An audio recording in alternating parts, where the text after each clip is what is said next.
Well, good afternoon, and very snowy here in Galashiels at the moment. Hi JD. Really want to get back on the train, as it were, with this looking at Dr. Richard Leo's testimony in Brendan's post-conviction hearing. Just as usual, make sure that everything is working as it should.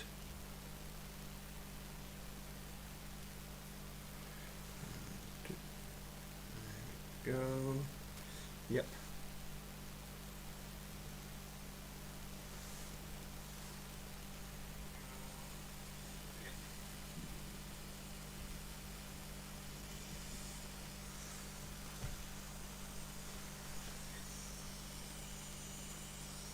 Okay, I don't think there's a lot I can do about the sound. Hopefully when I speak the static goes away.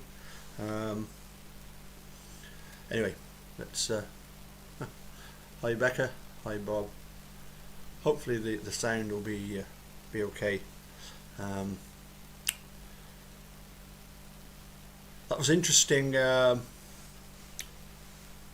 Mike Holbach video that Mill Billy put out earlier. That was very interesting. The Mill Billy put out about Mike Holbach saying the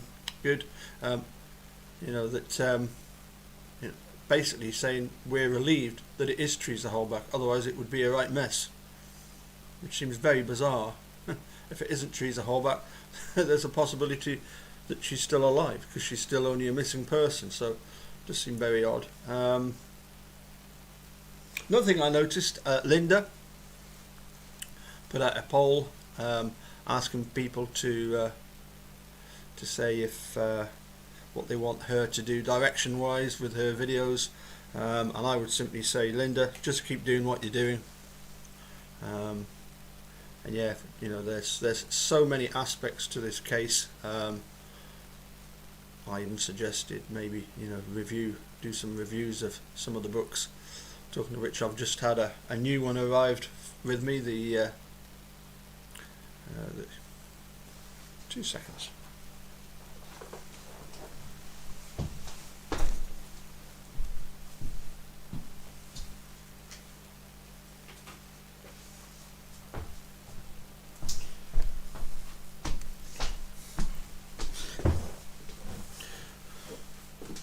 The book Convicting Avery, The Bizarre Laws and Broken System Behind Making a Murder. So I'm looking forward to reading that one by Michael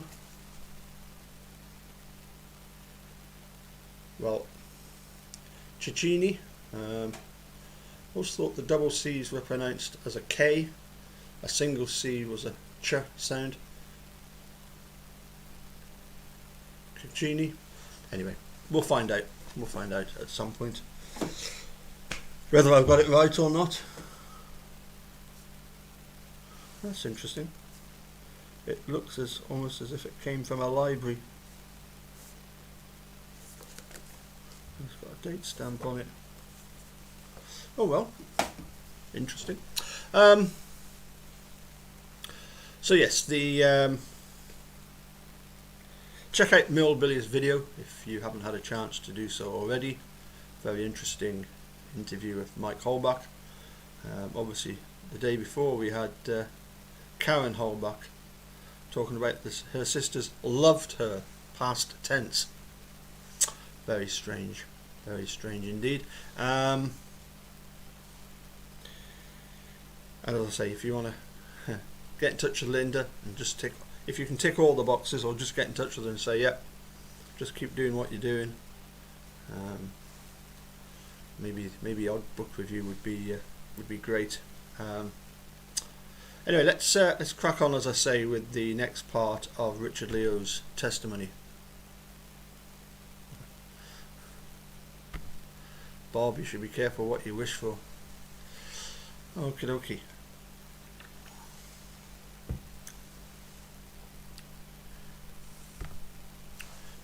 We got as far as these last two. Just check this. Yeah, still a bit of static, but anyway. Those techniques are really the heart of the first phase or stage of the interrogation proper. So then Steve carries on. Okay, and these steps that you've discussed, accusation, interrupting denials, confronting with true or false evidence, the point of these tactics is to do what? Answer: to convince a suspect that they are caught and there's no way out. The jig is up. No one is going to believe your denials. You've got to admit to this crime. Okay, what's the next phase?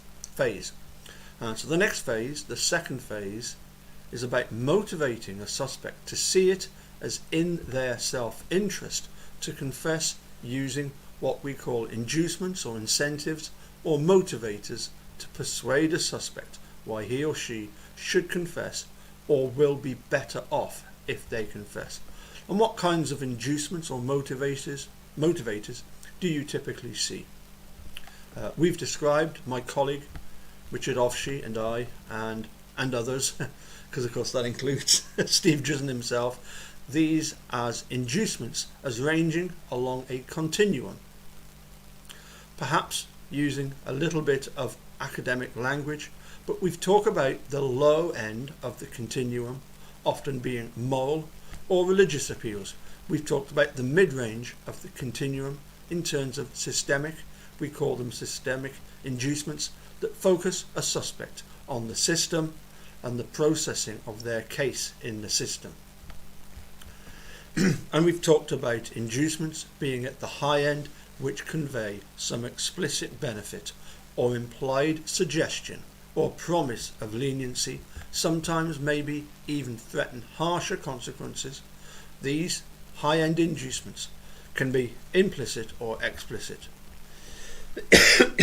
So to continue to answer your question, these inducements go along a range from weak to strong, but these inducements sometimes are delivered through scenarios as well, which police are trained to use to convey benefit or to minimize culpability or to suggest harm will occur or some bad outcome will occur if the suspect fails to confess. So you didn't mean to commit this crime.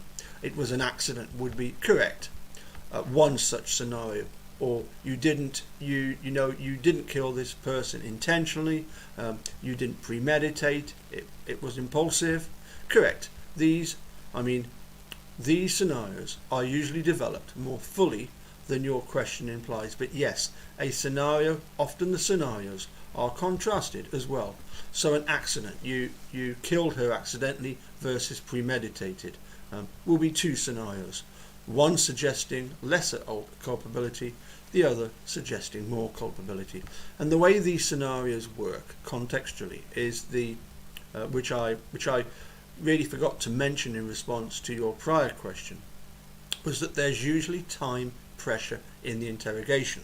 And the suggestion is, if you don't admit to the good scenario, the one that minimizes your culpability, since the evidence is overwhelmingly established that you did this, and we're beyond talking about that, then everyone is going to think, and in particular, if it's made explicit, the police, the prosecutor, the judge, the jury, that you're really guilty of the bad scenario, the premeditated killing in your example, and the suggestion may be made that that's what will ultimately happen.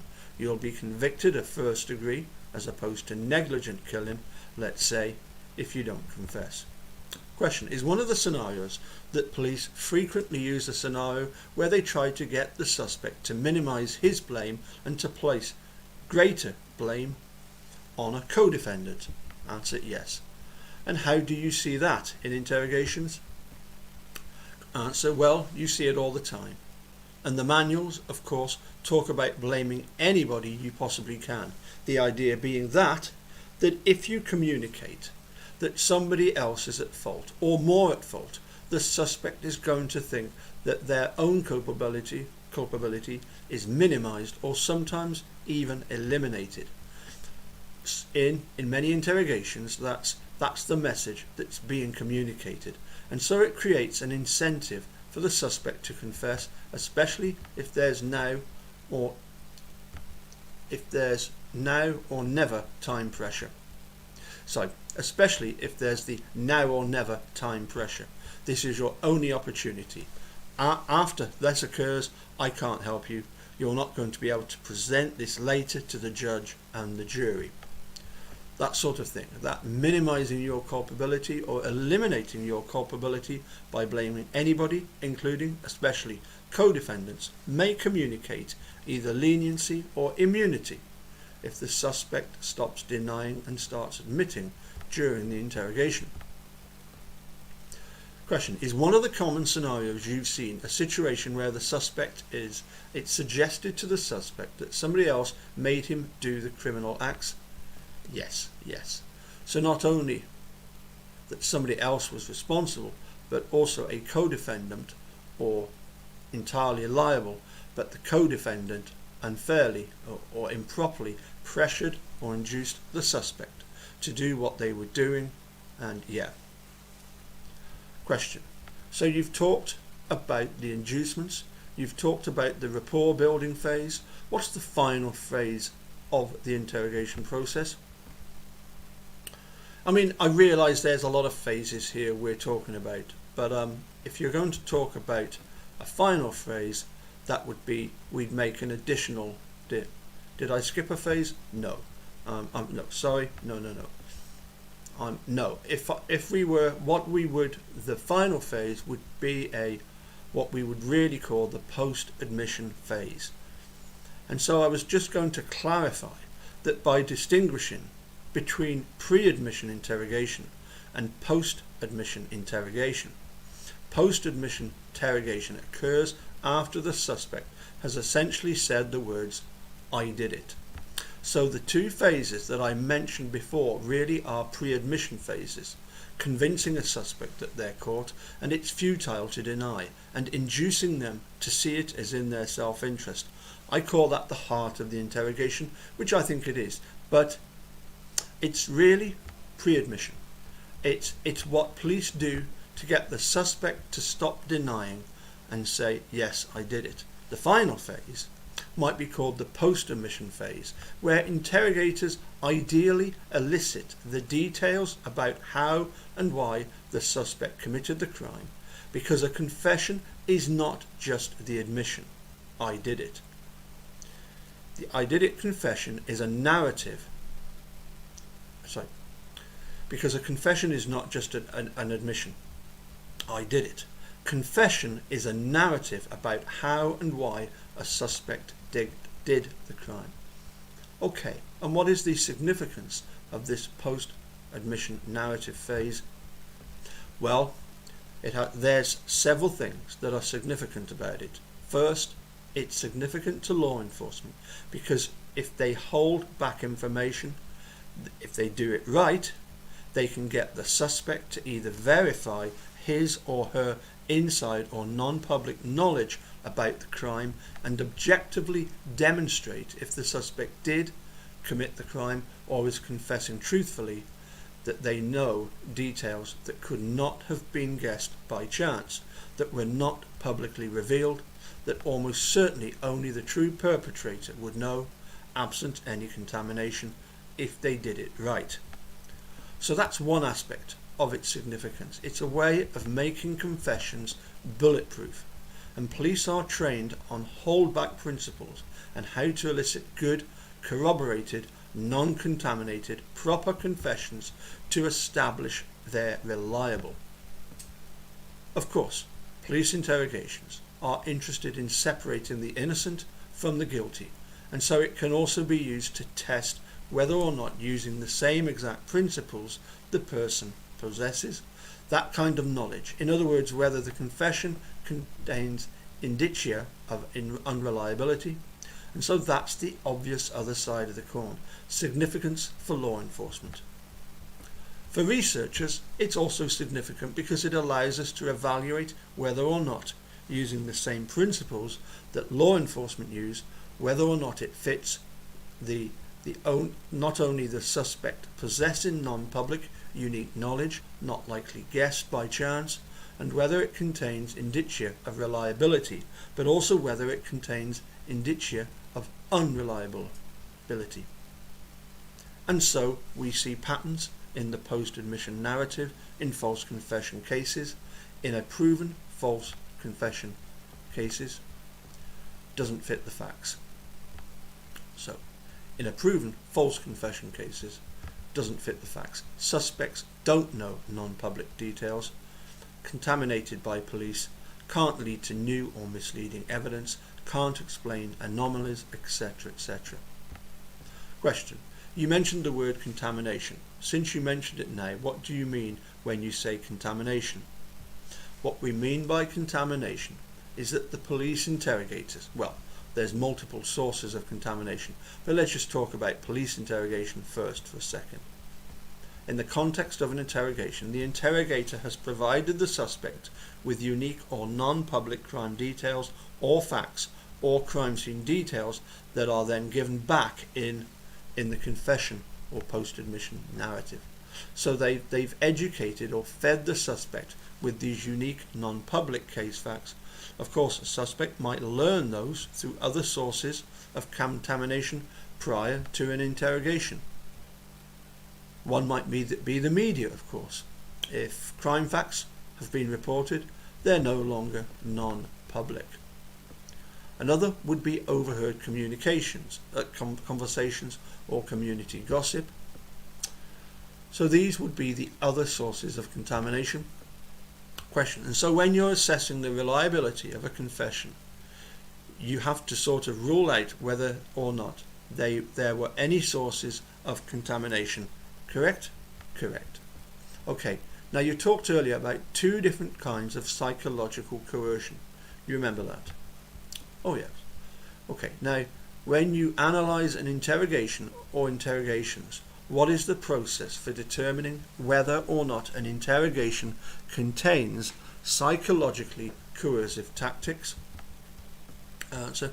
Well, what I want to do is I want to review the interrogation itself, and a crucial issue is whether or not the interrogation is recorded. And if the interrogation is fully recorded, as is increasingly common across the country, then I will watch or listen to, although these days it's mostly watch, the interrogation, usually with a transcript, and evaluate the techniques that are used and whether or not, first, those techniques, any of those techniques, are inherently coercive, like the ones I mentioned earlier. And then secondly, evaluate whether or not, in the totality of the interrogation, it appears to me that the person's will is overborne, is one way of putting it, but really a better way of putting it is that they are motivated to comply and ultimately confess because they're broken down and perceive they have no choice.